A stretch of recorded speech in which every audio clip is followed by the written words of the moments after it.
All right. So we just got to go to the YouTube's my channel. If you want to share it out, you can. Give us just a second, guys. We're going to get this shared out, and then we will get started here. Start a few minutes early so we can get this shared out on the socials and whatnot so people know we are live.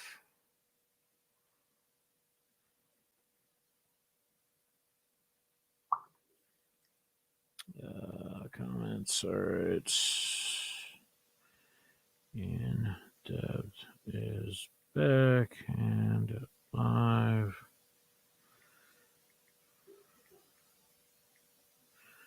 What's up, TCC? Welcome, man. We're going to get going in a second here. We're just going to get this, get our shares out so everybody knows we are live. I got to do one thing real quick as well on an update. And we should be ready to rock and roll here. Give me 1 second. Excited to be back. Excited to be doing this again. Got a great guest here. We'll introduce in a second. So just give me 1 second. All right. That's good. Make sure that saves. All right. I think it is about 7 o'clock on the nose. So I'm just going to get right into this. Guys, welcome to another episode of In Depth with Defness. Tonight I have a special guest, Josh B., Big Boy Sports Cards, on Twitter at boy_cards. He is a 16-and-a-half-year-old Army vet. We are going to get to know him a little bit more today. How you doing tonight, Josh? I'm doing good, brother. How are you? I can't complain, man. I'm happy. I'm excited to be back doing these in depths again, and it's an honor to be able to do you as the first. I guess we could call this the second season, if you will. But it's an honor to be able to interview you here. So, are you ready to get in depth? I'm ready. All right, brother. So let's just start it off. Let's take us back to the childhood, to the early years of Josh. I'm going to ask you kind of two questions and let you answer both. First off, where did you grow up? And also, tell us about family life growing up. Okay. So I come from a broken home. So I kind of grew up in a couple different places. I was a Navy brat for most of my life, so I moved around quite a bit. But we settled in Maryland, and I grew up in a little small place in St. Mary's County, Maryland. It's on the Chesapeake Bay. It's kind of in the country. If you go back now, you wouldn't even recognize it from when I grew up there. Wow. Yeah, it's heavily commercialized with government contractors and stuff. There's a Navy base there, and that's where my stepdad eventually ended up getting out of the Navy. But like I said, I came from a broken home. I've got 5 siblings. I've got three brothers and 2 sisters.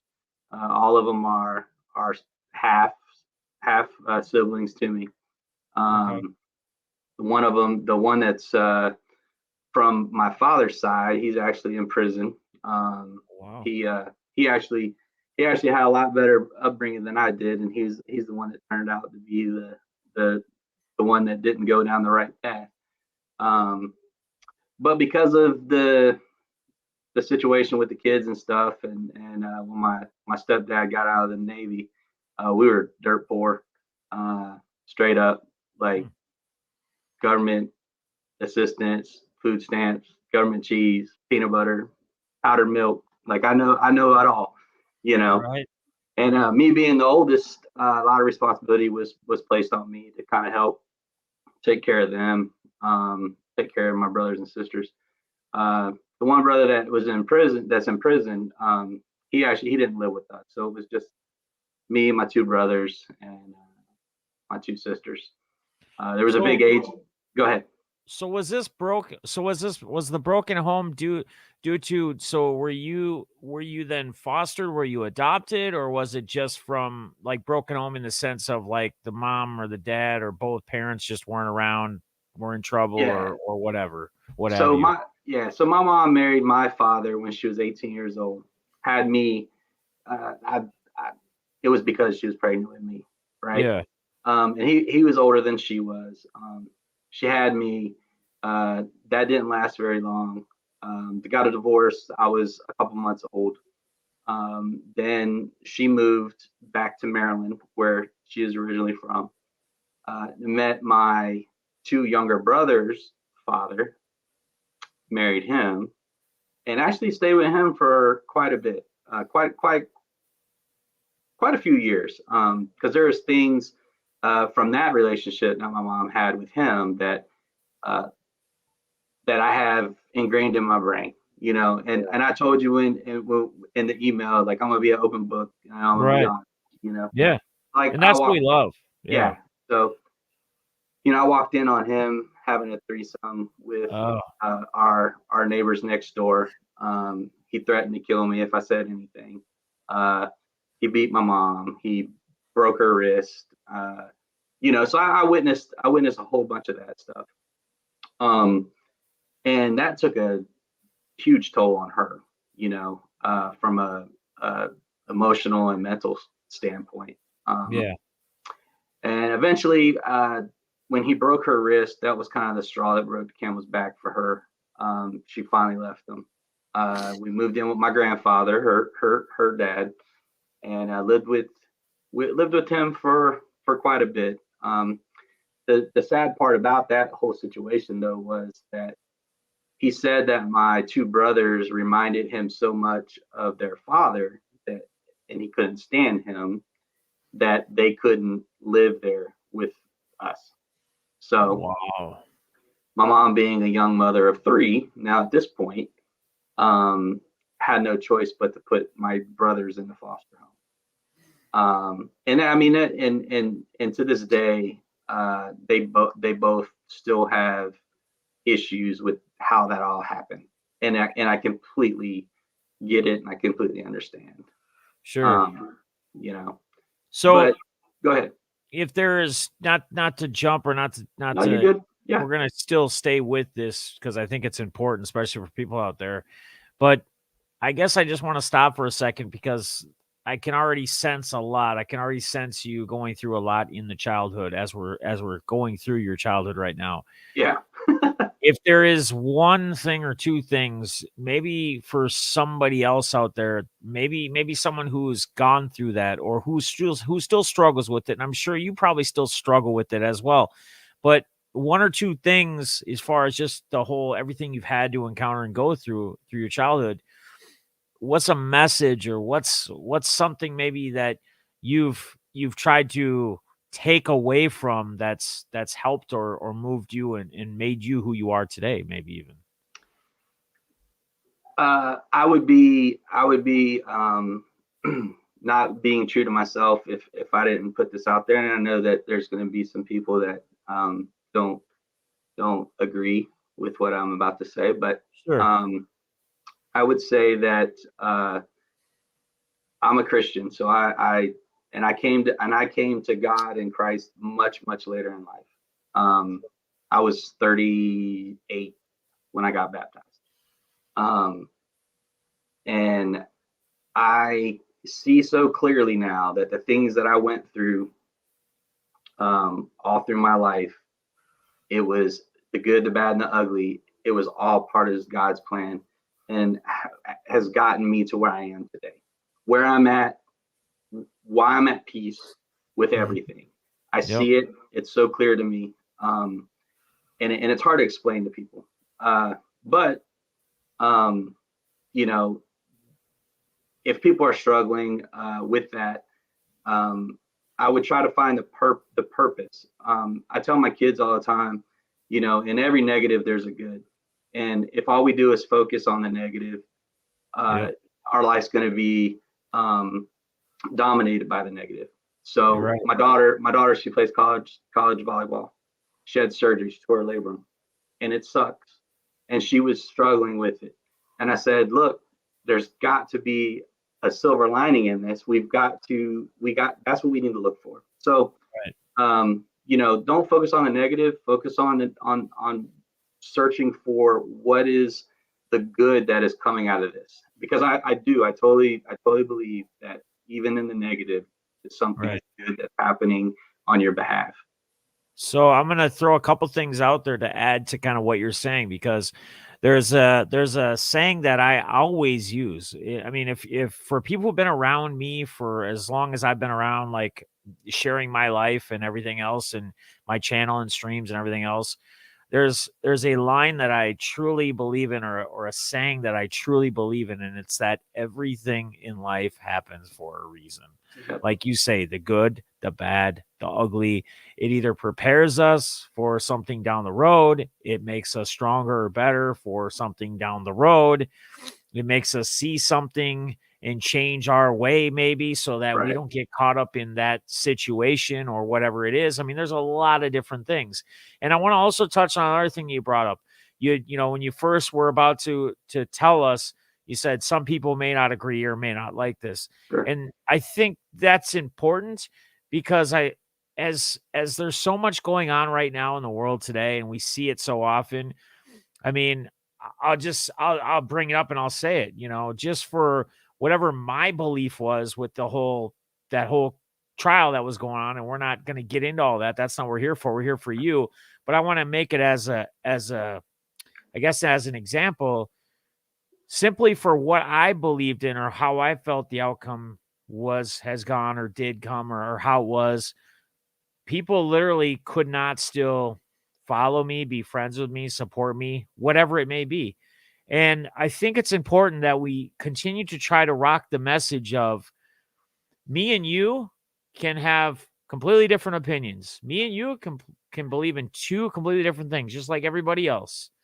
But that doesn't mean we can't still get along. That Right. doesn't mean that we still can't agree to disagree. That doesn't mean that we can't be friends. That doesn't mean that we can't hang out and be civil and not be physical or negative towards each other. So hopefully people are taking that, and I appreciate you saying that, and I appreciate you bringing that up, because it led me to also throwing that in there, which I feel is very important. Um, Well, you I know, mean, I it's I huge. say all the time. I say all the time when it comes to like that kind of stuff. And Twitter's such a it's a funny space. Yeah, But I, yeah, I right. say I say it all the time. We have more in common with one another than we do that divides us. Right. And Yeah, and absolutely. if all we do is search out people who share the same opinions and thoughts that we do, you never grow. You're not going to grow as a person, right? You Yep. need somebody that's going to check you on what you're thinking, right? And Exactly. and I appreciate, I do, I thoroughly appreciate people who challenge me on what I believe. I do, because it Yeah. makes me look internal, do I really believe this, or is it just something that it's a good feel thing? And I ain't even talking about the whole God thing. I'm talking about everything. Yeah. Yeah. The Just political prospect. landscape, Yep. code, Everything. everything. Yep. Let's have a conversation. At the end of the day, we can agree to disagree and still be friends. You know, Yes. I've Yes. got a really good friend I work with, uh, African American dude, Army guy, Army veteran, Yep. and we both have very similar upbringings.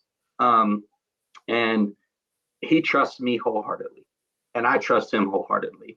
And so when things in our country get kind of spun up on the whole racial divide, I will go to him and I'll say, "Hey, man, help me understand your perspective, or like when such and such said this, why is the black community so up in arms about it?" And Right. he'll help, and he does. He helps me understand it through his eyes. That's the one thing I won't ever be able to do, is I will never be able to say I'm a black Correct. male in the United Correct. States, but Yeah. he'll help me understand his through his eyes, Yep. and he'll do the exact same thing to me. And so uh, he, just don't be so quick to just judge and dismiss folks. Debating and disagreeing and doing it civilly is a great thing, because even if you're not agreeing with that person, through that debate, you can learn something. You should try and learn something, Absolutely. whether, I mean, I don't know. It's like I always say, I listen, I watch a lot of things, I listen to a lot of people, and I try to always take something out of every single person that I listen to, that I hang out with, that I watch. I need to take out something out of everything. And there's one other thing I want to touch on before we move on and continue through your childhood, because I think it's already been very interesting, and I appreciate you sharing this. And I honestly appreciate you being an open book, because again, the more you share, the more this could possibly reach out and touch and help somebody else Yeah. that's gone through or going through or could be going through. Um, and it's going to lead back to kind of the trial thing, and just it's something that that kid Kyle Rittenhouse he did his first interview after all this happened, and they did a full interview like a day and a half or 2 days after, like the full interview. And Tucker Carlson asked him, it's only been like a day and a half, and you I'm shocked at how, I guess, how well you're handling yourself right now, or whatever, like at some point in the thing. And for a just turning 18-year-old kid who just had the whole world on his shoulders, he basically said, he said something that I took away from, again, and I would take this away from anyone, whoever would have said it, doesn't matter who it was. But he said that we live in such a world that wherever it's chaotic, or if you're acting chaotic or you're being chaotic, the more chaotic you are, the environment's going to be chaotic around you, right? Mm-hmm. He Yeah. goes, so like even through that whole time, from everything I had to go through and the whole thing, I was, there was a lot going on in me inside, but I kept myself composed. I kept Mm-hmm. myself cool and tried to keep the rest of the environment around me not chaotic. So Right. another way to look at things, again, when you don't agree with somebody, when you disagree with somebody, it's okay. And it's okay to have feelings, but watch the way you address or you use those feelings. And you don't have to be hateful, or just agree to Right. disagree, move on. Yeah, be friends, etc. So, all right, let's keep rolling on here. Anything more you want to add on from where we Well, tailed off of on the childhood, like the young year side of yeah. your life? I mean, young, not so much. I mean, yeah, not so much So, young. Middle school, high school was rough.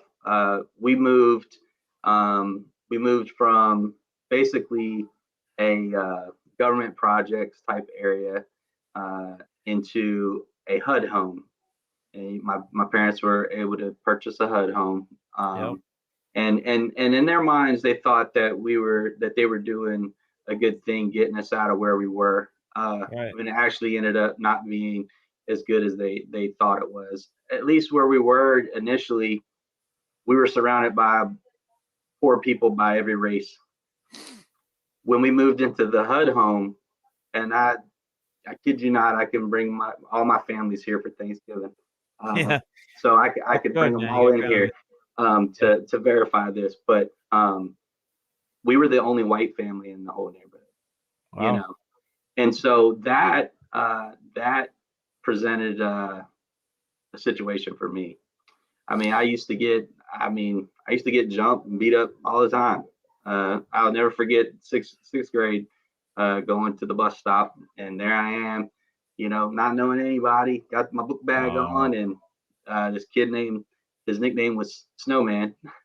uh, came up and he just clocked me right in the nose for no reason, and all right, blood everywhere, first day of school, and I'm sitting yep, there, I'm like, what is going on? yeah. Um, and so it was challenging. And Did you me play any being, sports in middle school, high school? yeah, I did. I played football and baseball, Okay. all 4 years. I was also in the marching band. I was extracurricular activities kept me out of the neighborhood and kept me at school, for as long as it could be. You know, Eventually, uh, me and those guys that were beating my tail, we all became tight.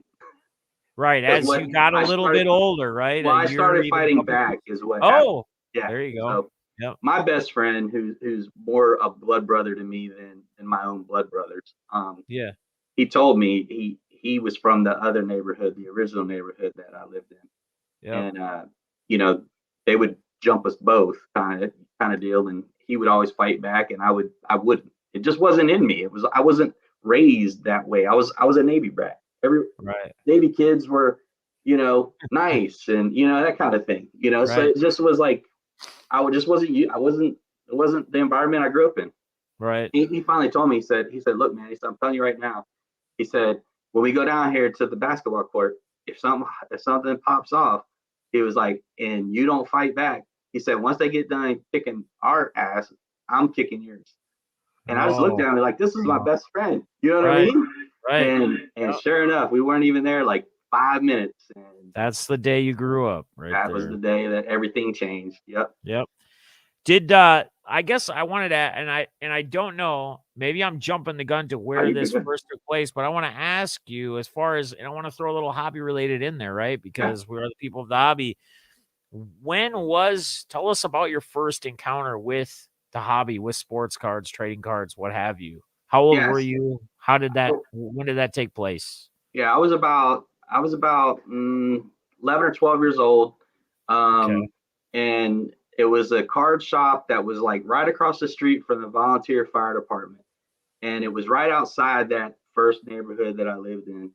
And I remember I was me and my buddy John, we were riding by, and going in there and seeing all the sports cards and everything. And back then Cal Ripken was like my guy.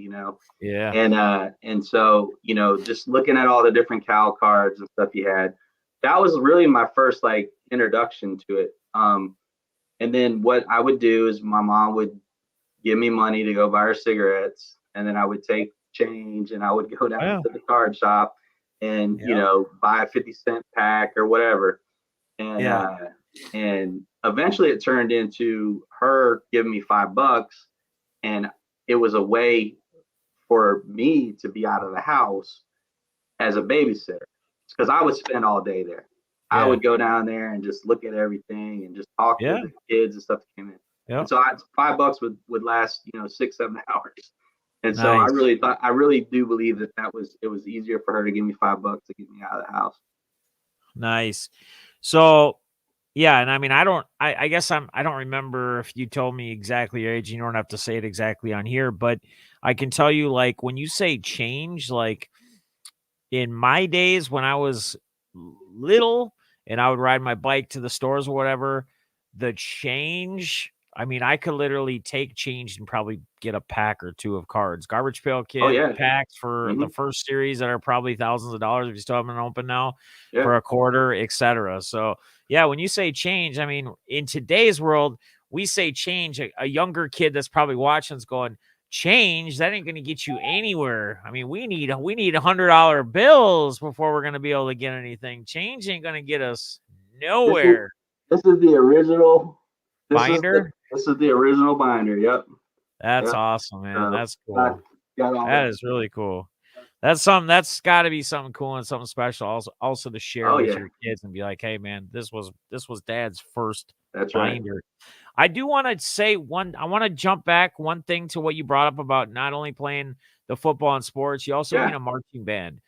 And I want to we I guess what I want to ask you, because I have some family experience with one of my uncles who actually had passed away already now, but um he was in the marching band. He actually didn't play sports, but his brothers and my grandpa and all them were big sports people, and they were from a small town, and they were big. I mean, they were like most of them went into like the sports hall of fame in their, because their town is smaller, Hmm. because they hold records still for much stuff.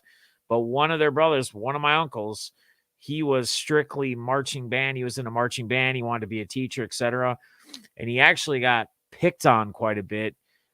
In fact, his relationship with his dad, with my grandfather, even wasn't that great, because my grandfather, or my grandpa, was very, you shouldn't be in a marching band, Right. you should be playing sports like your brothers, etc. Like, he thinking that's more tough nose or what Right. have you. So I guess my question is, as you bring on the marching band, did you encounter any problems? Was there any issues with anybody, or was it pretty much respect line? Not to say there should be, but I'm just Right. saying with my past experience with family Right. having that issue, but that was Yeah. more in the family itself in general. Did you run Right. into any of that at all? No, I never got picked on or anything like that for being in the band. I played the drums. I was in the drum line, and Okay. so we were like the cool kids of the drum of the band. But our band was also really good. We won a lot of awards.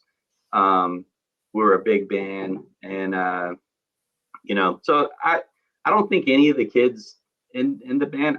It just wasn't a thing. It wasn't where I was. It wasn't a thing that people got picked on for Right. being part of. Sure. Sure.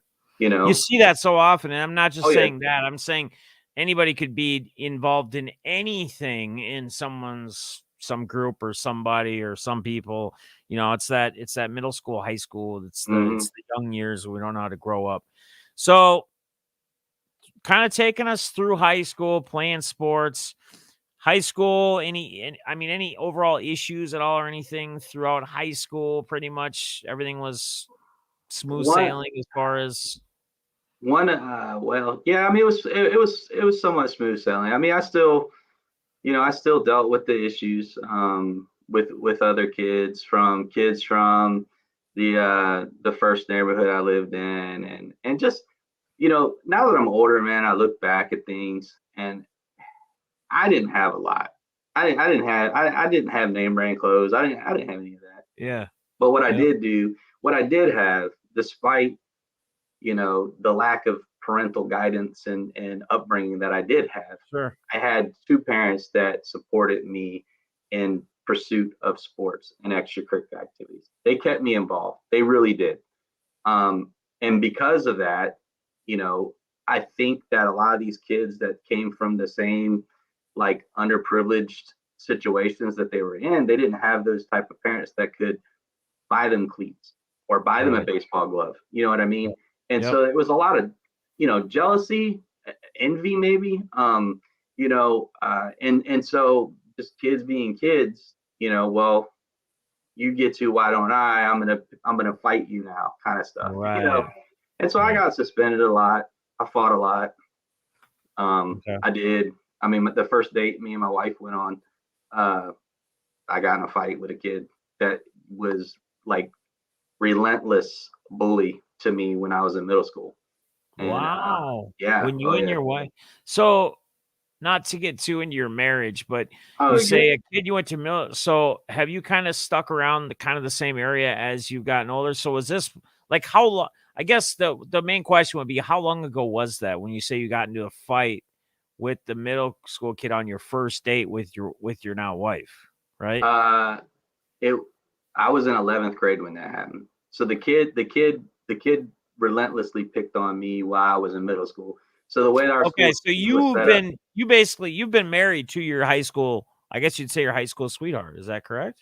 yeah, yeah, Okay, yeah, yeah, okay, okay, I just yeah, wanted to clear yeah. that because I didn't know. I'm thinking, man, like, are because it could be that you were still in Nah, the same around the same area that you grew up in, like, now, and that was years later, and you were yeah. out, this dude still had some kinda beef or was No, beefing we with were in you, high trying to school. Yeah, Oh, I no, we were got in you. high school. Okay. All right. All right. So I guess right now I want to first take the time to thank you for your service. Six and a Appreciate it. half year helicopter chief crew vet of the Army. How old were you when you joined the military? I had just turned 19. Um, Okay. yeah. So I graduated high school. My wife is a couple years younger than me. Um, I proposed to her when she was 16. Oh wow. Okay.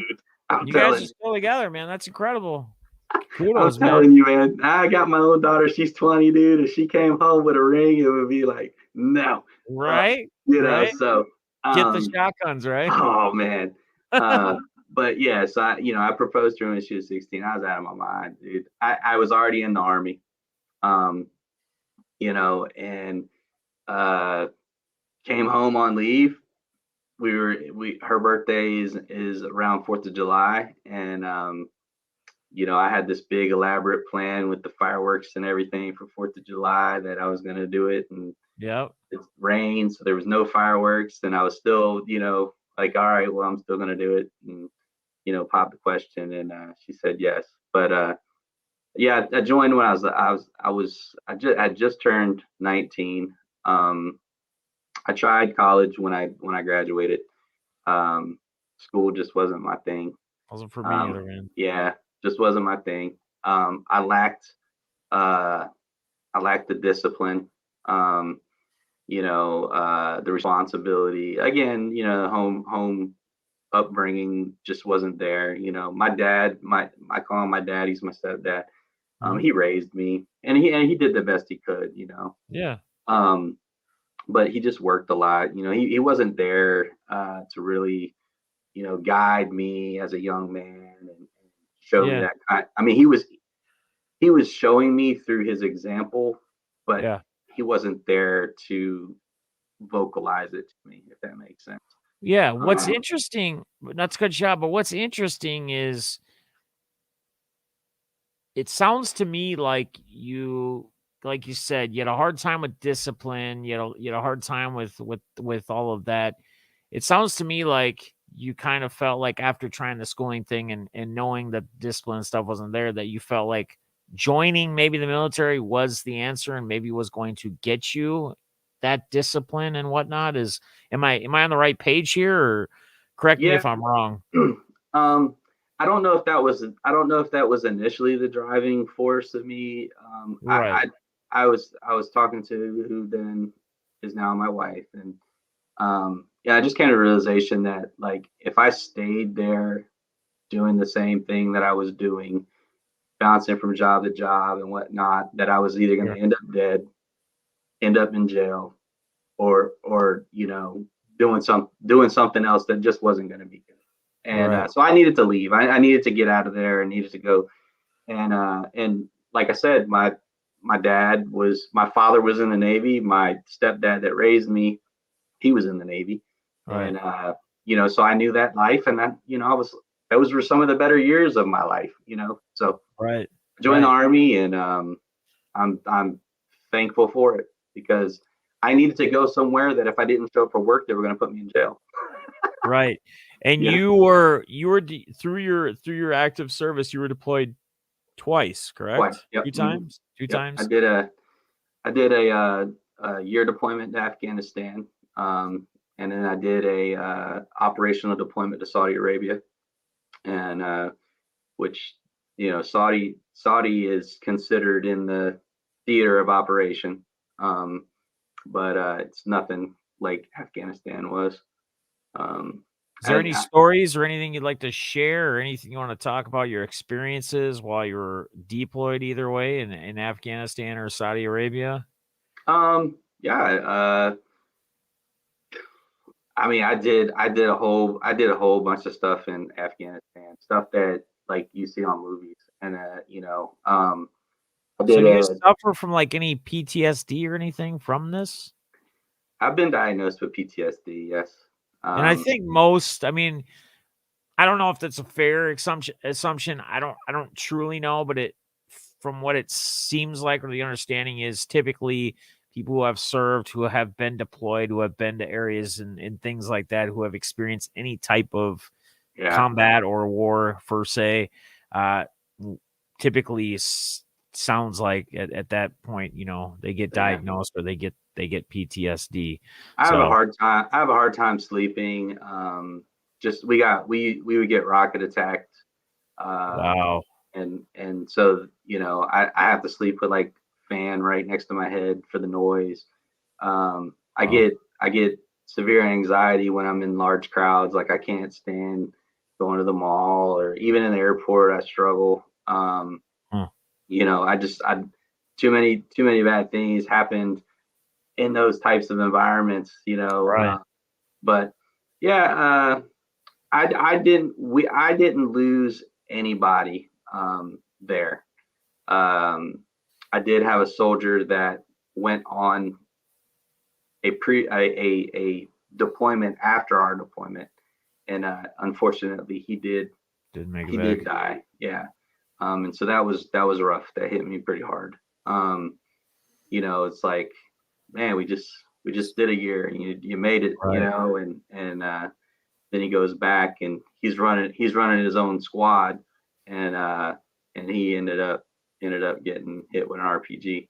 Um, But and I mean, you're like, for what you did as far as helicopter, like well, when helicopter I crew, I went mean, that's a dangerous. That's a right, so when I went to Afghanistan, so I did about 8 years as a helicopter guy, my first 8 years, and then I switched over and I became a military policeman.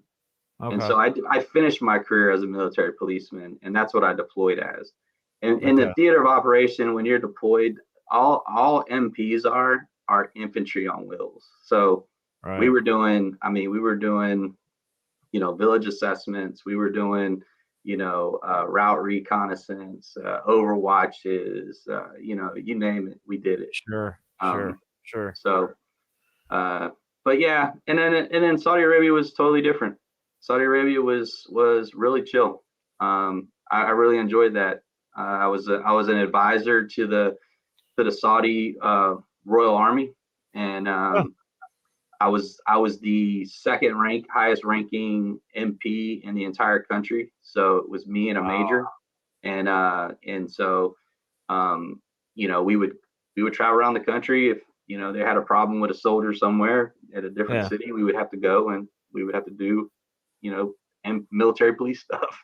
yeah. So You know, it's interesting. Like in my job, I sell remanufactured transmissions, engines, and stuff. And like sometimes, like the wife will call, whatever, that's here, but then sometimes I'll get a call, like it'll be from a guy like on a whatever, like overseas somewhere deployed. yeah, I'm coming back in 4 months or whatever, and he needs to give me more information or details on what she can provide, or and he knows or he right, has it. It's always mind blowing because I'm like, man, wow, it's insane. Like, I've never been in that position. I've never been there, but just to like be calling up a business in the US when you're deployed overseas, like setting something up for when you get back in, 3, 4 months. And I suppose if I were to look at that, I would probably be in his shoes. Hey man, like I got something besides my family and whoever, let my loved ones and friends that I missed and I want to get back to.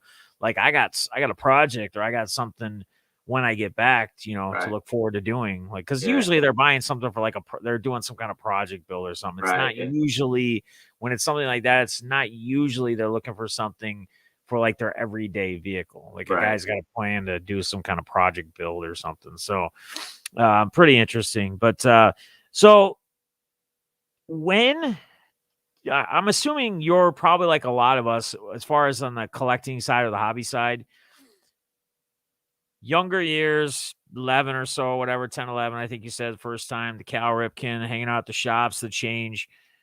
Did you didn't stick with the hobby like throughout every year, right? I mean, was there a No, time where you took a big break like a lot of us did?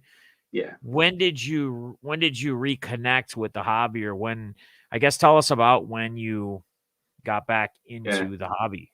So I was walking in the PX at Fort Campbell in Kentucky, and they had a glass enclosed case in the men's clothing section. Why it was in the men's clothing section, I have no idea. Oh, But it was filled with hobby boxes, and and I was just like, holy crap, look at that, And I was like, oh, right. these are hobby, it's not the stuff you get at the stores. Yeah. And and so at that time I was making a little money. It was just me and the wife. No kids. Yeah. So I had some Coin. disposable income. Yep. And so I bought a box of I think it was like Skybox Premium or something, some basketball, and I hit it's sick. Allen Iverson rookie was the Oh, short nice. print red ink. And Wow. as that got me hooked, I was like, all right, I'm back in the game. And I from that seriously from that moment on, I mean, there's been obviously there's been some breaks while I've been deployed and stuff like that Yeah.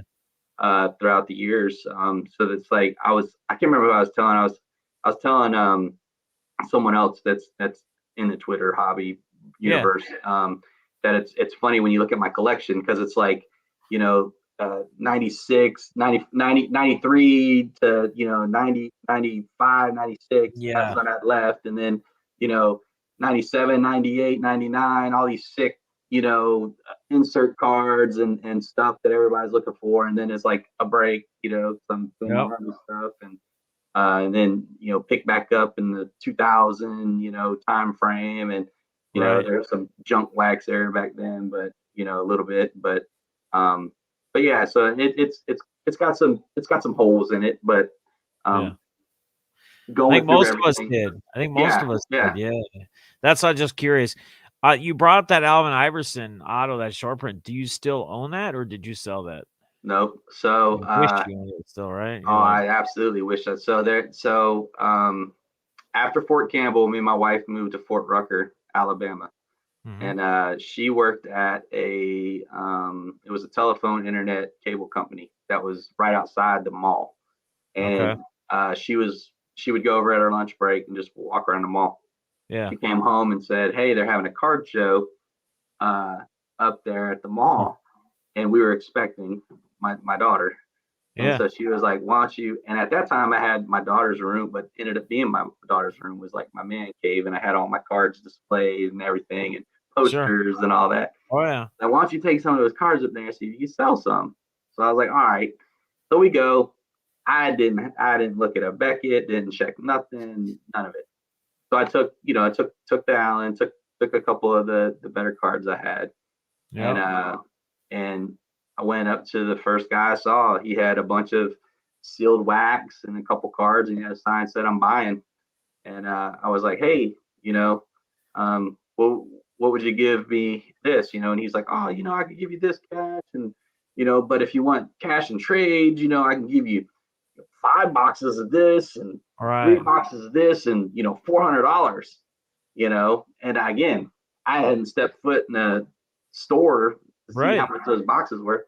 And I'll never forget, man. It was it was football. It was collector's edge, and this was Oh, Tim Couch's rookie year, and yeah, yeah, and so Couch was like the big chase man. And so once I opened the first box and I hit like 15 Tim Couches, I was like, wait a minute, and right. like no autographs or nothing like that. I was like, yeah, I got took. So I went and bought a Beckett, looked at what those cards were worth, and I made a horrible, horrible mistake. Yeah. It's funny because I had somebody remind me, and this is even just a couple years ago, but it was like a Josh Allen, like a optic, like the optic, like I think it's from like the Panini packs, like like those Hmm. sparkle packs now they Yeah, call, but this is from, it's like rookie year, or whatever, like 17 or it was like 2 or 3 years ago, and someone had tagged me because I was PCing Josh Allen at the time pretty heavily before he even really became right, like big, and before the boom of the hobby and before he really right. went up. That's when I was really on him, and someone had tagged me, and like they reminded me, like it must have came around on their timeline or something for some reason. It was dated back 2000, because at first I saw it and I didn't remember recognize, but I'm like, man, I've seen that card before. And they tagged me, and I'm like, what are they tagging? I'm like, there's no way he's selling this for like $70 or whatever Right. it was. Like, and he said, and then I read his comment. He's like, man, don't you wish if you did get this, I hope you still have this, but it's Uh, probably not the case. And I'm like, oh, yeah, you're yeah, right. Like, I never yep, even jumped on it. I don't even own it now. But yeah, man, some of I, the cards we think back on, like that we had, that we go through, and yeah. Part of the that, cycle part of that through. trade and sell. Me and my wife were in Walmart, and this was when Walmart was getting out of like, because Walmart, I don't know if you remember this or not, but Walmart actually used to carry hobby boxes. It was like a retail hobby box, and so yeah, and so they Yeah, were getting yeah, they had, like, the they one.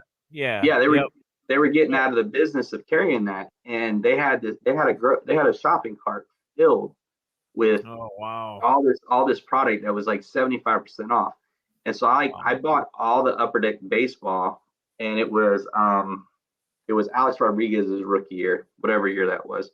Mhm. And so there me and my wife are sitting there busting packs, and it was his it was the only Upper Deck autograph rookie card that he had in that product, where he's like reaching out, like fielding the ball, and it was a Yep. horizontal card, and I hit that, and that was part of that trade. But back then that was, and I didn't know it was like Yeah. a $1,200 card, you know, and Jeez. and I mean it's not worth that now, but back then Yeah. it was. So what do you, I mean, if there's anything else you want to touch on prior that we've kind of gone through, but we're kind of into the hobby stuff now. Are you doing anything on any, I mean, you have Twitter, obviously I have that in the description below. I thought I had seen something about like, do you do some stuff on Whatnot or no? I'm trying. I Okay. have some sealed wax posted for sale there. So I applied for Whatnot, and Yep. and I applaud them for them doing their due diligence. I don't necessarily agree with the way that they go about vetting their people, but Sure. they basically told me, hey, we're going to put you on the wait list unless you can get to 100. Well, you're on the wait list. I'm on the wait list, is what it is. But they gave me a challenge. They said if you can get to 100 followers on Whatnot, we'll bump you to the head of the line, and we'll basically retake a look, or post a 30-second like video on Instagram. That I do have an Instagram that I don't keep up with it. I'm more on Twitter. Right. Yeah. So that just isn't going to work. So Sure. currently I'm trying to do a giveaway. I mean, all my stuff is legit. I mean, if you see it, I see people post all the time, like, oh, all these giveaways are all fake. And I do believe that. I do believe most of them are fake. But Yeah. I'm telling you now, and anybody that's listening, if I post a giveaway, I promise you it's 100% legit. And I try to do it with as much transparency as possible, that I do it live. Right. So you can see it, you can Yep. see the randomization, you That's can true. see That's how I everything. do So all I'm mine. right, Yep. um, but yeah, so I initially I tried to do it. I was going to do a giveaway at the first 25, and then 50, then 75, and then 100.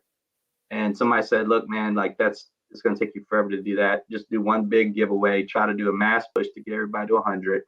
And so I'm top 3 people. I've got 4 autographed baseballs that are all Hall of Famers.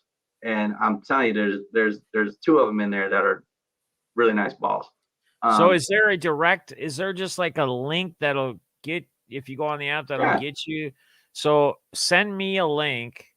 Okay. And I think I tried to grab it off what you had on Twitter, Yeah. but I don't know if I have to be in the app because it would pull up nothing, because I was gonna add it when I was getting this stuff set up before, but it was like an invalid thing or something. So you must Really? have to Okay. actually be into the app or something I first. think you I might don't have to be know. in that. I'm not 100% Give sure. me the link. Okay. Guys, everybody watching as well, just do a favor, man. Check out his giveaway. He's on Twitter. His Twitter is actually in this headline below us here. Even it's in the description below as well. There's a link. It's easier to get to as well.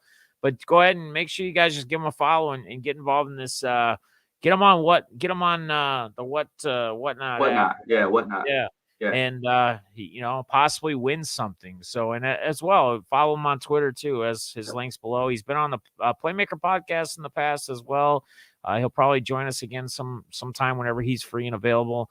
Yeah. But definitely, man, we're here to try to help and see what we can do. So if you give me a link, I can add Yeah. it in there I'll with get it to you. Yep. Twitter, Sure. and that'll make it easy for people as they see this when they watch it or read whatever. Yeah. So, what's so you got the whatnot going on? I guess, is there any type of like goals or any type of things that you foresee or for the future in the hobby itself that you're wanting to get to? Is there a certain point or do you have certain plans, I guess, Yeah. within Yeah. hobby cards, etc.?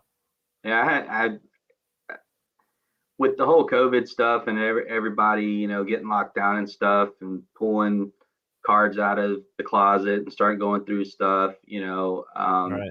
and then me looking at the the landscape of the hobby. I really got serious about trying to open up my own shop. We have one shop here where I live, and I'm not talking bad about the guy, but Sure. I just think I would be able to do a better job.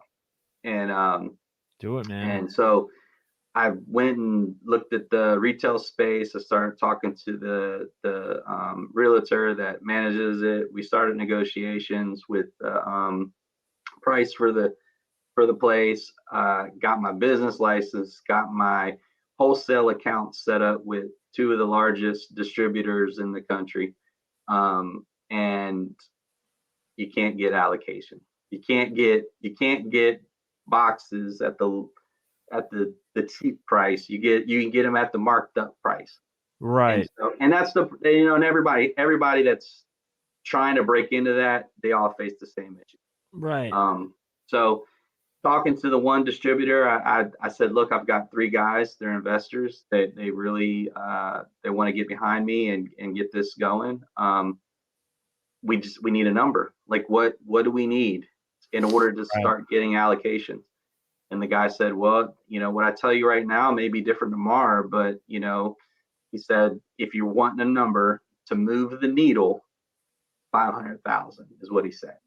Wow. 500,000 in purchases. And he said and that's just to get boxes. That's just to move the needle. He said, if you want cases, he said over $1 million worth of purchases. And I said, that's ridiculous. And how long ago? Yeah. How long ago? I mean, okay. So I know too, personally, I know I'm close friends with 2 card shop owners, one in West Virginia, BITG, and then Triple Diamond, who I'm breaking with a night or two now a week, but in town here.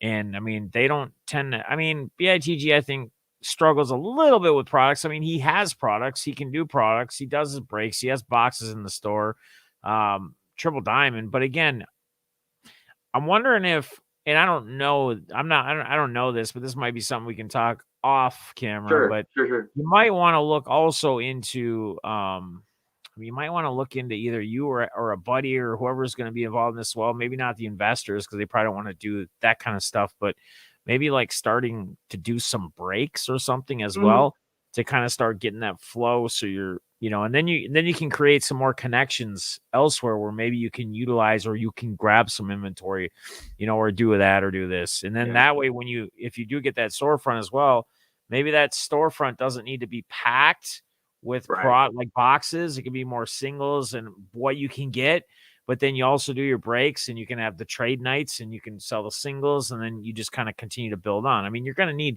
obviously need product to move, but I think what I find interesting is the successful breakers and stuff like these guys that I know locally.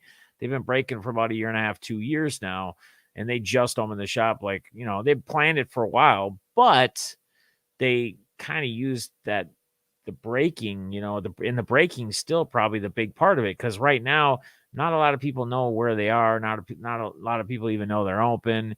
They haven't done a ton of marketing on the sense of for local, because most of their customer clientele from breaking is obviously all different states. They're not local. So they don't have a ton of foot traffic, coming to the store, but that breaking side of it is what's paying the rent, keeping things rolling so they can keep going. So no, I appreciate that. Yeah, that's great advice. That when we first started kind of doing the whole COVID hobby thing, my son was really big into, wanting to open product and stuff. And I'm to the point now, man, where I literally have thousands of cards just sitting here, and I just, it's like wax crack, man. I just like to open cards. I like to look at awesome cards, right? And just like, man, that's awesome, man. I'm sending this to Jeff. That's awesome. Kind of deal. So like we started doing some breaks and stuff, and we did really well. And that's kind of where like we're like, all right, I'm gonna open a shop. And then it was just a disheartening thing.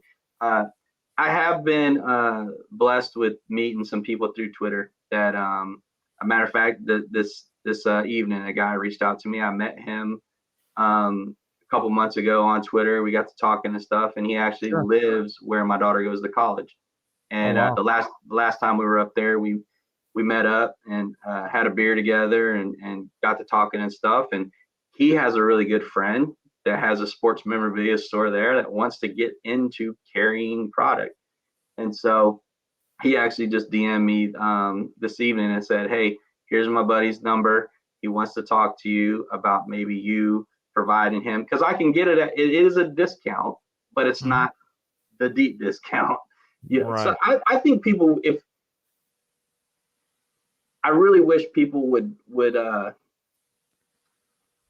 I wish there was a way that people could know and find out what the real price is of some of this product. and what they're paying, and versus what the local card shop is paying for that initial drop. I Yeah, it's I redundant. agree.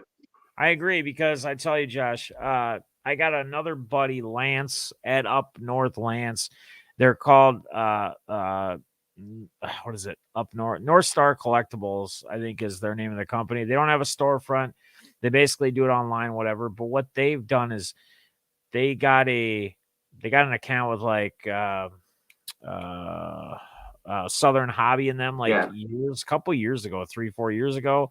So they get allocations, they can buy that's stuff. great. In fact, when I did breaking like 4 or 5 years ago for a little while, I just do it like once a night. I do like every Saturday night. It would be a Saturday night thing for my community because they just wanted Yeah. us to do a few breaks. I wasn't trying to be a breaker, but yet it just kind of led to that because of how much product we could do. And a lot of times I would even get boxes and product from them, and obviously they would hook me up with, Mm-hmm. and I would see the price and what they get. I'd give them a little bit so they're making money, but I know, in fact, me and Lance, because he's local, he's in Minnesota here. We went to this was a couple years ago. It was when Contenders football had come out, the hobby. And I want to say at the card show, it's a couple years ago before it really went up crazy in price, but I think they were selling them for like 3 or 350 for a hobby box or something. That was pretty consistent to any tables, whatever. And I mentioned, somebody said, maybe I should just get a box. And I knew Lance got them, but I didn't know if he had any or not. And he's like, dude, just wait. I'll even drive one. They're at the house. I'll even go back to the house. I'll drive one down to you. I'll sell it to you for like 200 or whatever, 225. Yeah. He's like, we get them for like 150 or whatever. Right. And there's people out there like couple guys out there, a couple breakers that, say what the price is, and other breakers don't appreciate it or don't appreciate them saying what the kind of prices are. But at the end of the day, it does suck. But at the end of the day, when everybody kind of creates that price, most people just kind of stick with it because Mm-hmm. people want to rip product. And I think more on the break side, it still affects like your per breaks per spot. Don't get me wrong. Like if they're marked up way more than whatever, but I think it's a lot worse if it's on the scale of you just buying your own personal box or two, hobby box or Right. two to rip, and you're paying Yeah. $400 more, $500 more than what the actual Yeah. cost of it is that they're getting it from whoever. But Yeah. I people think want that that product. absolutely, and I think breaking. There's a lot of people that are against it. And they don't like it. They think it's a Yeah, scam, and some. I people it's a gamble. throw the word scam around so Oh yeah, easily and yeah. whatnot, and I started calling people out. I'm like, is it really a scam? I mean, scam normally has some sort of deception involved in it. I'm Yeah, like, scam is you're usually buying a you get team, nothing out of you like right? nobody gets anything out of it. Like Right. somebody at the end makes money or makes whatever and nobody walks away with anything, right? Right. I mean, Yeah. you can watch breaks where there's people and they show they do their mail days or they post their cards when they get them from the breaks on Twitter, so you know that they receive them too. That Right. gets some insane cards that are Right. worth 5 grand, 10 grand, whatever it Right. may be, depending upon who it is that they got out of a break that they spent Yeah. 50, 100, $200 a spot on, whatever it might be, Yeah. So that's interesting, debating or talking with, that'd be a cool debate to get a couple people, like find a couple people that would see breaks as like a scam or not Right. good, and then a Bad. Yeah. couple people like that disagree with that, and just have like a nice debate, like have Right. a debate stream or something, and discuss on, well, why do you feel it's a scam? Like, and then kind Then of we go can from all there. go unfollow each See what other the on Twitter. Yeah, there you go. There you go. And then because you disagree with that person, you just go and follow them, And I don't in here's another word that I don't personally like that people use a lot, and they use it often, and they say this just because someone unfollows someone too, whatever. Like I could have been like, oh, these people are just soft, or use whatever. That word is another word that to me, like, these people are soft. Like, how you've never been one day in a life with any of these people just Right. because they did this or did that. I mean, some people maybe just do it because they just don't want to communicate. They don't want to see any more posts from a person. They don't want to whatever, right? Or they block them because they're just sick of, like, if there's a debate going on, but maybe somebody's being super negative towards the other person and just disrespectful and negative, not civil. They Right. block them, right? Well, then that person's soft, right? Right. Or whatever. Like, how does one get to determine how another one is tough or soft or what I have agree. you? Like, that's just another thing that I just find interesting, like, in the world of the interwebs, I guess is the best place we find that, right? Because you honestly, how often, or how often do you hear people, if you're out and about somewhere, saying somebody soft to somebody's face, Yeah, or not very somebody's often. face? Yeah. I mean, Never. I never I see it. don't I don't block people anymore. In fact, I've tried to go through and unblock everybody. Yeah. Um, you know, but I do try to block out negativity. Um, and that's where that mute button is for. If somebody is constantly negative, and the stuff that you're seeing from them is negative, like I don't need it in my life. I mean, I want to surround myself with people who, like I said, look for the positive things and things, Yep. Yep. because we can harp on the negative. What are we going to do to Yeah. move forward? And I mean, we're dealing with it in our country. um Right. I think people don't, people. I had a buddy. He asked me. This was back when I had Facebook. I don't have Facebook no more. This was at the height of the Kaepernick stuff and kneeling and everything. And we were good friends. We coached baseball together, coached our kids. His kids on my baseball team, and he's the coach with me and everything. And he posted Yeah. something on Facebook, and I said something. He made a comment on Facebook about it, and I said, well, not everybody feels the way, feels that way or something, or whatever it was. And he was like, well, even though you know what he's doing it for, you still feel like it's wrong. And I said, look, I have friends who died for this country, and for Right. Colin Kaepernick's um, right to go and do whatever he wants to do. If he Yeah. wants to go out at the center field 50-yard line and burn a flag, who am I to say that he doesn't have that right? Right. I defended our rights. You know what I mean? Like, I Right. fought for our rights. So Right. so I support him in exercising that right. It His right. doesn't mean I have to like what he's doing. Yeah, it's not, you're And not praising him for doing it, but right, you're not being right. negative And he or said drawing more he attention to it. right, and he made the comment to me, and he said, well, you say that he's not doing it to mean any disrespect for the military or the veterans or our country, so then why would you still not like that? And I said, well, I look at it like this. I said, if I walked up to you every Sunday at church and I spit in your face and I told you his nickname's Squirrel, and I Yeah. said, Squirrel, hey man, I don't mean any disrespect by that. I don't think you're gonna like it. I Right. said, for me personally, I hold the flag in dear respect. I said, so I don't like to see anybody disrespected. And I said, I think that it is disrespectful, but I support his right to do it. It doesn't mean I have to Right. like it, you Right. know. And him, as a black man, this was all over Facebook. Everybody could see it. Yeah. And so many people came out and praised us for having a civil conversation, a mature adult conversation, and was like, this is what the country needs more of. And And he not told me, you're not calling each other names because right, no, I had too much you're respect for him. disagreeing, and Yeah, right. yeah. And he told me, he said, I'm so glad that you said that to me because I needed to hear that. And Right. it's just, it's, are we listening to hear? I think we listen to hear and not listen to understand. That's what I, Correct. Correct. if we Yes. had more understanding, let me see it through your lens. Help me Yes. understand where you're coming from. Yes. you Yes. know. I'm sure if you've like going back to that whole trial that we just witnessed, Yeah. that was a big part of, and I'm bringing it up because it was a big part of everything going on in our world right now, Mhm. right?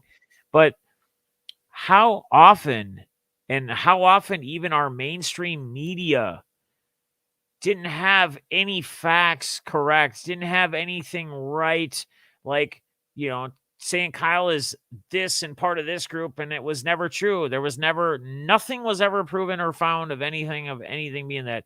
And first, it was when this first all happened that he apparently shot 3 black people, right? Right. And there was not one that was shot.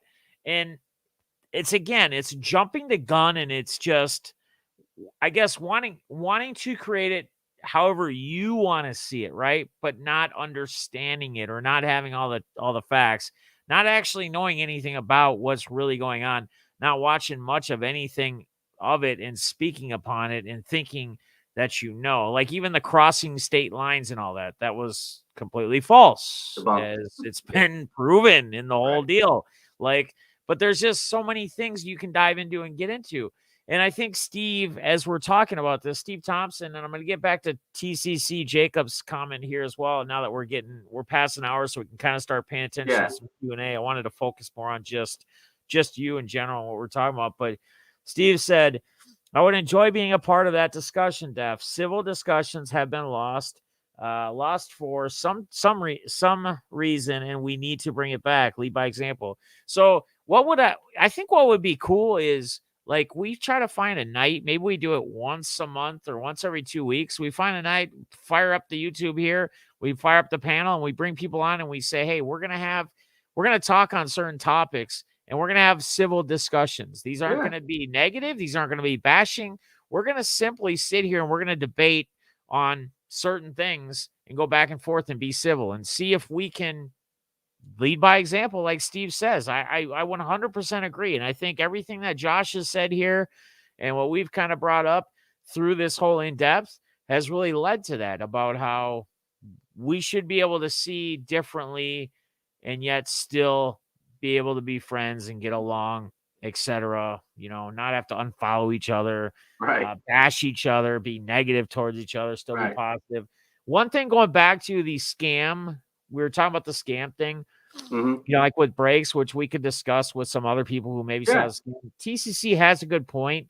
He says, have you seen the new mystery packs on eBay? The mystery is they break and don't film it and send you the cards. What could go wrong? Now, that obviously, if there's no visual proof, that right there is a scam, because That is a scam. there's nothing they're not proving or showing you anything in front of your eyes. Now, No. the other thing I'll bring up, and I've seen this on some of the whatnot, and there's great people on there. Don't get me wrong, great sellers. Most people are great, but I have seen people post pictures and say, like, they have these mystery packs and they're doing them live, and they say there's like chasers that are 1K or 2K cards, and like a chaser is then hit, and they're literally claiming that this is one of the chaser cards, and it's like $150 card, and they're saying Yeah. it's the chaser was a $500 or $1,000 card, and it's nowhere near close. I mean, you can go look at comps for the last year on the card if Right. it's available, and there's nothing even close to irrelevant to it. That could be pushing, in my opinion, that could be pushing the scam thing, because of what kind of dollar press, what kind Right. of dollar price point they're bringing to try to drive that, when there's nothing even close that you can hit in that value period. So So, Whatnot actually just updated their guidelines to address that. And yeah, if you're going to do a mystery pack, you have to um, basically prove your high, which is going to be your chase, and your floor. And then you also have to, in your description, post what your average basic, I guess, return on investment is going to be. yeah, So they have taken steps to combat that, and they said that if you get called on it, you need to be able to provide recent comps and stuff of the cards that you're claiming that are your $1,000 chase cards. I yeah, don't want to do that. I just want to do some breaks. I want to do some breaks and and give away stuff. I mean, you Yeah. know, that's when I first started here, that's all I did. Like I Yeah. thought I didn't even know what rack meant. Like somebody was like, "Hey man, I'm gonna send you a rack," and I was like, Yeah. "What's that?" You know, and I was like, Yep. "Oh, how do I get into this rack thing?" You know, Exactly. Exactly. It's and the so like I mean, I goodness gracious, I couldn't even imagine how much stuff I've given away. yeah. But I get enjoyment out of it. I really do. Absolutely, man. I say, you know, be a blessing and be blessed, you Yep. know, and so I get a lot of enjoyment out of helping people find cards that maybe I have sitting here and been sitting here for over 20 years, you know, and hey man, Yep. it's been sitting in that box. I don't need it. You need it to finish the Yeah. set. Here Send it you to you. go. Yeah, Yeah. you know. Send it to you, man.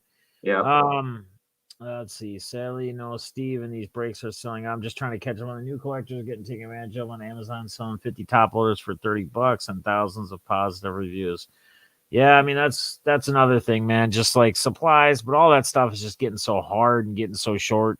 Like, I used to be able to walk in my one of the local LCSs, and there used to be no limits, nothing. But obviously I understand it now. But now it's like I think it used to be $1.99 or $2.50 max for like 25 top loader regular size, and now it's like $4 or $5 even at your local LCS. Like, so it's just that demand and the supply demand chain. I mean, that's literally Right. what it is. We're seeing that all over the place. Well, I don't know. I don't want to talk bad about your local guy, but because I know you're friends with him. But Which you one? know, well, whatever your local card shop is, didn't you say you had a local card shop? Who? Oh, I don't. I thought you. No, no, no. What I'm about to say is, I'm saying Oh, it should be a blanket statement, not oh against. yeah, yeah. No, just go ahead. Yeah, Oh card yeah, shops are card shops, man. yeah, Like, card. yeah, Okay, yeah, yeah. So one thing that I like that I can't stand, and this is one of the reasons why I haven't gone to my card shop is yeah, I can't stand walking in and seeing retail boxes in there where they've bought from flippers and all they do is go in it. You know, it's like, man, it's not good enough that I'm telling you, man, when Prism football dropped, you could get it for $77. right. That's what the allocation cost was, and they were selling it for 1,400. It's not good enough that you're making that kind of profit off of that, and that you got to go and you got to get up all the retail too. I mean, come Right. on, man. You know, it's The like only yeah. So let me just throw something at you. The only thing that I would say on any of that is like, so now my buddies just open their shop and they don't have much of anything for retail there. It's that's pretty much totally all I. different. Totally But different. but Yeah. listen, but there's another one, and I know this guy too. His name is Cal. He's actually on Twitter. He's at the ballpark. He's a great guy. He's had his card shop for almost like 31 years now. It's been at the same spot, and it's one of those old school ones where it's packed and it's got a bunch of old school memorabilia. I mean, I've done videos, I've streamed in there and kind of shown the place. There's like just like trails to walk and look around and all showcases. But I tell you what, he's had his card shop for 30 years. He stopped like his accounts with like Tops and Panini years ago. Yeah. He's been trying to get accounts back with them. He can't. Yeah. He has a hard time having any product. What ends up happening is he has some guys that he doesn't like. He's gotten to know them now because they showed up to his shop one day and said, "Hey, do you want to buy some retail product? You don't have any product." Yeah. And Yeah. he had to pay. Sure. He wasn't paying the $20 a blaster or whatever, Right. and he doesn't mark them up much more different than what you would Yeah. buy them from, like the same thing. He has no other product. I mean, besides Yeah. what his Yeah. singles Those and his old stuff he's those selling. But situations are yeah, different. This yeah, guy I'm talking exactly. about, he has all the allocation that he can get. Oh He's yeah, got it all. You know what I yep, mean? Like he's not yeah. hurting. He don't need Yeah. it. You Yep. know. Yeah. No, 100%. Yeah. 100% agree with you. Absolutely, man. Absolutely. And you know Uh, what scares me, man, is for guys like that, and you know, with the whole Fanatics deal, you yeah. know, and the Right. distribution, like, what are they going to do? You know, because they made their billions off of direct to consumer. Are they just going to 100% online? You know, are are the days of the local card shop gone? You know what I mean? Right. Like are those days gone? Are you going to be able to get hobby? I don't know. I could see from a business standpoint where they wouldn't want to do that. Where Fanatics would be like, no, you're the middleman. I'm cutting you out. Well, and I also wonder if, because I heard somebody, like, I want to say it was Jabs. I overheard him saying Uh, something one night. He was doing an auction recently, like a couple nights ago, and somebody had mentioned or said something about them reaching out to some big hobby, like YouTube channel or something, like a channel. So I wonder if they're going to reach out to certain big bring in audience channels that are like break mm, channels or yeah, whatever, yeah, and try to work some kind of agreement with them, and they'll send them products, maybe like certain amount of maybe, product, yeah, almost like allocation type deal. right. And hey, you know, like like Push us. whether it's like platinum break, the guys Yeah, that get 1,000 cases from Panini and Tops already that have the allocations, or if it's, those guys that are doing 1,000 cases of flawless right, on top of everything else. If it's gonna be people like that, because they had mentioned like, oh, Jabs, you should reach out to them, or they should reach out to you, and he's like, hey, I think it's an awesome, it makes sense that they would be trying to do that with some big right, people, like, and maybe you're right. Maybe that's where that storefront just goes kind of away, and we're more in, we lead more into the breaks, or you're buying singles, but you're more or less just doing it all online. And yeah, it's kind of interesting. And I guess since we're talking about it, like in storefronts and online stuff, it's called the Burnsville Center. It's about 15-20 miles from here. It's in, well, Burnsville, Minnesota. And it's an old shopping mall, and it's a shopping mall that I used to go to when I was younger. It'd be the shopping mall we hang out at before the Mall of America was ever like uh-huh, built, right? And it's still standing. But when you go in there, and when you have gone in there for the last 3-4 years, there's many spots that aren't being utilized, that have no stores in them. They used to have all the little kiosks everywhere. There's very few kiosks or any businesses running kiosks. And there's a guy that he has a storefront upstairs right next to Dick's, right? And he used to have a couple kiosks even like 3 years ago, like sunglass kiosks with like the Oakleys, the Ray-Bans, all that stuff. I used to buy my Oakleys from him. Whenever I get a new pair of Oakleys, I'd go there. He'd give me a deal. He'd $40 off. You get $40 next time you come. I'll put it in your account, blah, blah, blah. And every time he would honor it, right? And then he had like a whole knife, like high-end knife kiosk as well, like the high-end knife brand name knives. Well, then he moved, and he got a whole storefront. And I stopped in the mall because I went to Dick's, and I just went to see him. Or I went to check to see if the store was even still open. That right, was yeah, really the main thing, because I knew how the traffic and stuff was there. And when I walk in, he's there, he's working, he's the owner, he's the one sitting there, he's got no other employees. I was in there for an hour and a half talking to him. There was not one person that walked in there except for a food truck guy. And guess what? He had enough time to walk in around the mall and hand out cards to let people know that there was a food truck behind the mall in the parking lot by Macy's or whatever. So that tells you how much traffic he was getting, because he had time to hand out cards. He had so much time, no customers, no business, to let the truck sit there and not have anybody basically to man it. But we're talking about just business in general and storefronts and whatever. And he says, you know what the issue is? I'm in a contract for, up till I think January or something, he said. And obviously I'm not going to resign, but he goes, if this store is not open at the time it's supposed to be open, if nobody's here, which I can't find anybody to work, so I'm stuck here, I'm bringing in nothing.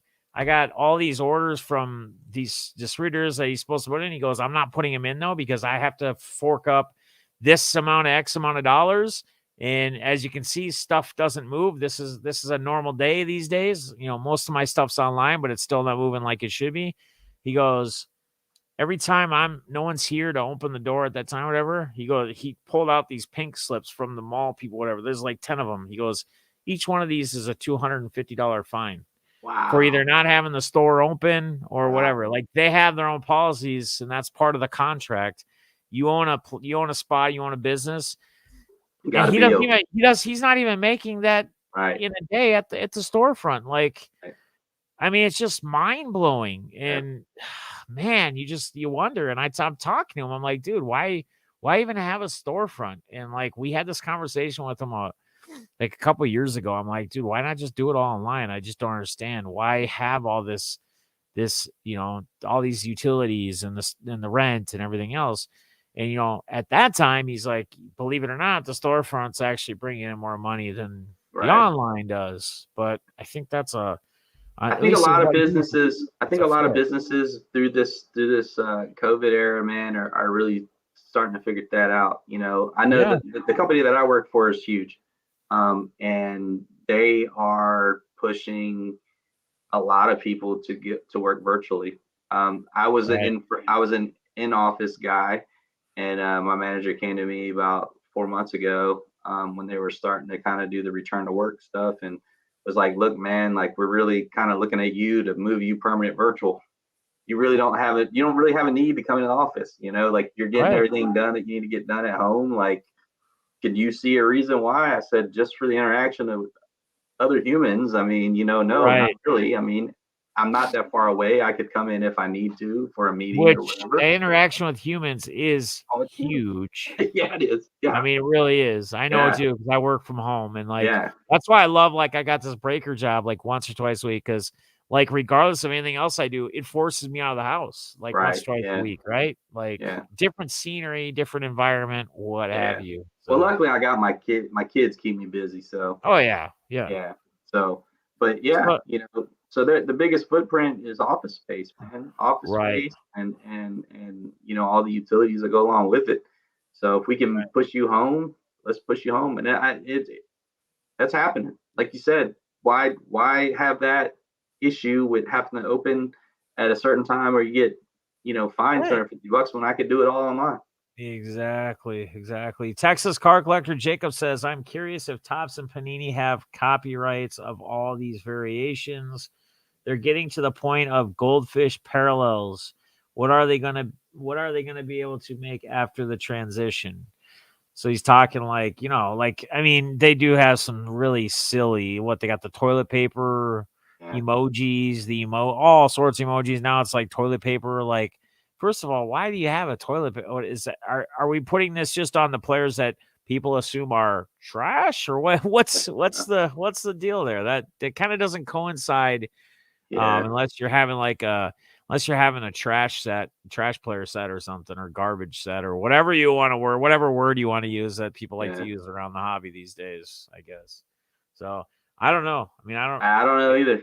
I I really, don't know. I know when it was first announced, there was talk about the Fanatics were in talks or were trying to negotiate a buyout of one of the big companies. Nobody yeah, knew who it was, if it was going to be Tops or Panini. right, Um, so I don't know. I read the in-depth article about the whole situation and kind of like where Tops is they hadn't reinvested in the company, and I mean I yeah, think the product shows. You look at the designs of their flagship. It yeah, all looks it's the same over the past however many years. right, So yep. All right. Well, yeah. I mean, I'm trying to see if there's any other questioning. A lot of people watch this or watch the replay. I'm sure they got a lot going on with family and everything, being close to Thanksgiving tomorrow. So, Josh, anything else you want to touch on? Anything else you want to share? Just general on as far as you no, tonight? not really. I mean, I genuinely appreciate the relationships that I've gotten through Twitter. Yeah. A buddy of mine, I was never on Twitter. I was always a Facebook guy. I never was a social media, that kind of that realm of social media. And he pushed me to get a Twitter account, and it kind of just turned into my hobby account. And I was like, man, this whole world of cards opened up to me, and Right. really met some really good guys. You know, guys that I actually they have my phone number. We text, we talk on the phone. Yep. And I mean, it's Yep. like it, guys that I haven't personally met yet, but like I would send their kids stuff, and I Yeah. I say it's from Uncle Josh, Right. and it's Right. like I know we'd get along so well if we actually did meet, that Yep. And like hang out. I'm comfortable in doing it, and I plan there's quite a few, man. I would love to come meet you. Yeah. If our paths ever cross, I'd love to Absolutely. sit down and talk. But yeah, man, it just, Well, I was gonna say, like, when we were talking about you and like when we were at the part of like the whole trying to open a card shop, I was like, man, once that card shop opens, if that was gonna be for yeah, sure, you I'd come down. Yeah, make a trip out like I yeah, typically like to. Anybody that'd that be I awesome. associate with or know that opens one up. So That'd be awesome. yeah. And I want to thank you again, once again, for your service, first and foremost. And thank you for being open minded. Yeah, Thank you for being an individual that sees that can see both sides, whether he agrees or disagrees, and doesn't have to bash another individual about it or whatever it may be. I think that's huge. I think that's one big point that I think we really hit on tonight with your interview. One of them, there was quite a few. Thanks for opening up and kind of sharing who you are, and as far as the childhood, what you had to kind of go through, what you endured, military kind of with the whole deployments and etc. And then obviously, that love for the hobby, which ultimately is, brought us here tonight, even with this, really, right? Because it would be the Twitter hobby. If it wasn't for that Twitter hobby, like you brought absolutely. up just a minute ago, who knows? We may not have, unless we ran into somewhere, some crazy big card show, hot Right. national or something, just out of nowhere, off of some weird deal. But yeah, I mean, anything else, any other thing? I mean, if you have nothing else, it's perfectly awesome. It's perfectly cool. I mean, we've gone about an hour and a half, and that's Yeah, usually what these we're go, good. an hour and a half typically for the deal. Love to have you on. Just let me know anytime too. Monday nights, we're doing the Playmaker Yeah, podcast. absolutely. Always love to Yeah, have you on anytime you want to. It's free reign, yeah, as that was as it is fun. for anybody. Yeah, as it is for anyone. I guess I'll say this too before I let you close out your deal. If anybody else wants to ever be involved in one of these, feel free to reach out. I'd be more than happy to interview you. I'd love to get you on in depth. And also, what was I gonna say? Oh yeah, just Playmaker podcast on Mondays basically. And then I think it would be cool. I think there's something that we may have started, and I think it would be cool if we got some kind of hobby or just topic in general, civil debate stream, Yeah, live stream with some people where maybe we can. And I think that would be fun. I think it'd be cool. We just have to make sure that everybody that joins understands that they have to be ones that will stay civil, whether they absolutely. agree or disagree. Like That's that's right. just kind of the rule. Otherwise, they're basically going to be seeing the door per Right. se. So, but again, Josh, I want to thank you for your service. I want to thank you for being on here. You want anything you want to tell the people here before we close out? No, nothing. Just appreciate you if you follow. If you don't, I appreciate you just for just being you. And also again for Josh, he's gonna give me his whatnot link. Yeah, Let's try to get him. And I think he's got something on Twitter where you can retweet too to help spread that word. yeah. But he'll give me I'd the link. I'll appreciate get it. it added there. You guys can follow. I appreciate everybody who watched, everybody who watches this when they get a chance to, as I know a lot of you will later. And until next time, Mike, we're out of here, right, All right. Josh? Yep. You Take guys care. have a great Thanksgiving tomorrow. Be safe. Absolutely. Good night.